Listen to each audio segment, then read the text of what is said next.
ಚಿಂತಾಮಣಿ ನಗರ police ಠಾಣೆಯಲ್ಲಿ ಗುಜರಿ ವ್ಯಾಪಾರಸ್ಥರ ಸಭೆ. DYSP Muralidhar ಅವರಿಂದ ಖಡಕ್ ಸೂಚನೆ. ಕಳ್ಳತನದ ಮಾಲು ಖರೀದಿಸಿದರೆ ಕಠಿಣ ಕ್ರಮ. ಗುಜರಿ ವ್ಯಾಪಾರಿಗಳಿಗೆ ಡಿವೈಎಸ್ಪಿ ಮುರಳೀಧರ್ ಎಚ್ಚರಿಕೆ. ನಗರದ ರಸ್ತೆ ಮತ್ತು ಫುಟ್ಪಾತ್ಗಳನ್ನು ಆಕ್ರಮಿಸಿ ಗುಜರಿ ವಸ್ತುಗಳನ್ನು ಇಡುವುದರಿಂದ ಪಾದಚಾರಿಗಳಿಗೆ ಮತ್ತು ವಾಹನ ಸಂಚಾರಕ್ಕೆ ತೊಂದರೆಯಾಗುತ್ತಿದೆ. ಇನ್ನು ಮುಂದೆ ಯಾವುದೇ ಕಾರಣಕ್ಕೂ ರಸ್ತೆ ಬದಿಯಲ್ಲಿ ಗುಜರಿ ವಸ್ತುಗಳನ್ನು ಹಾಕಬಾರದು ಎಂದು ಕಟ್ಟುನಿಟ್ಟಿನ ಸೂಚನೆ ಡಿವೈಎಸ್ಪಿ ಮುರಳೀಧರ್ ಅವರು ಗುಜರಿ ವ್ಯಾಪಾರಸ್ಥರಿಗೆ ನೀಡಿದರು. ಚಿಂತಾಮಣಿ ನಗರದ ನಗರ ಪೊಲೀಸ್ ಠಾಣೆಯಲ್ಲಿ ಗುಜರಿ ವ್ಯಾಪಾರಸ್ಥರಿಗೆ ಕರೆದಿದ್ದ ಸಭೆಯಲ್ಲಿ ಮಾತನಾಡಿದ ಅವರು, ಗ್ರಾಮೀಣ ಭಾಗಗಳಲ್ಲಿ ರೈತರ ಪಂಪ್ಸೆಟ್, ಮೋಟಾರ್ ಮತ್ತು ಕೇಬಲ್ಗಳ ಕಳ್ಳತನ ಹೆಚ್ಚಾಗುತ್ತಿದೆ.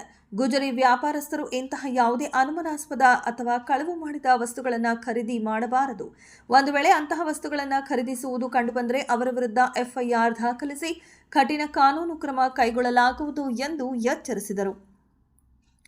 ನಗರದ ಮಧ್ಯಭಾಗದಲ್ಲಿ ಸಂಚಾರಕ್ಕೆ ಅಡ್ಡಿಪಡಿಸುವ ಬದಲು ನಗರದ ಹೊರವಲಯದಲ್ಲಿ ಜಾಗ ಬಾಡಿಗೆಗೆ ಪಡೆದು ಅಲ್ಲಿ ವ್ಯಾಪಾರ ವಹಿವಾಟು ನಡೆಸುವಂತೆ ಸಲಹೆ ನೀಡಿದರು.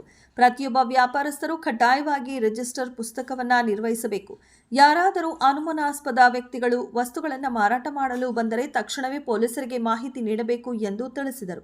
ಈ ಸಭೆಯಲ್ಲಿ ಪೊಲೀಸ್ ಅಧಿಕಾರಿಗಳು ಹಾಗೂ ಚಿಂತಾಮಣಿ ನಗರದ ಹಲವಾರು ಗುಜರಿ ವ್ಯಾಪಾರಸ್ಥರು ಭಾಗವಹಿಸಿದ್ದರು. ಸಂಚಾರ ದಟ್ಟಣೆ ನಿಯಂತ್ರಿಸಲು ಮತ್ತು ಕಳ್ಳತನ ಪ್ರಕರಣಗಳಿಗೆ ಕಡಿವಾಣ ಹಾಕಲು ವ್ಯಾಪಾರಸ್ಥರು ಪೊಲೀಸ್ ಇಲಾಖೆಯೊಂದಿಗೆ ಸಹಕರಿಸಬೇಕೆಂದು ಡಿವೈಎಸ್ಪಿ ಮನವಿ ಮಾಡಿದರು. ಮತ್ತೆ ನಿಮಗೆ ಎಚ್ಚರಿಕೆ ನೀಡಬೇಕನ್ನೋ ಉದ್ದೇಶಕ್ಕೆ ಮೀಟಿಂಗ್ ಕರೆದಿದ್ದೀನಿ. ದಯವಿಟ್ಟು ಎಲ್ಲರೂ ಸಹಕಾರ ನೀಡಿ. ಫುಟ್ಪಾತ್ಗೋಸ್ಕರ ಬಿಡಿ, ರಸ್ತೆಗೋಸ್ಕರ ಬಿಡಿ. ಕಳುವಾದ ಯಾವುದೇ ವಸ್ತುಗಳನ್ನು ನೀವು ಪರ್ಚೇಸ್ ಮಾಡಬಾರ್ದು ಅಂತ ನಿಮಗೆ ಸೂಚಿಸುತ್ತೇನೆ.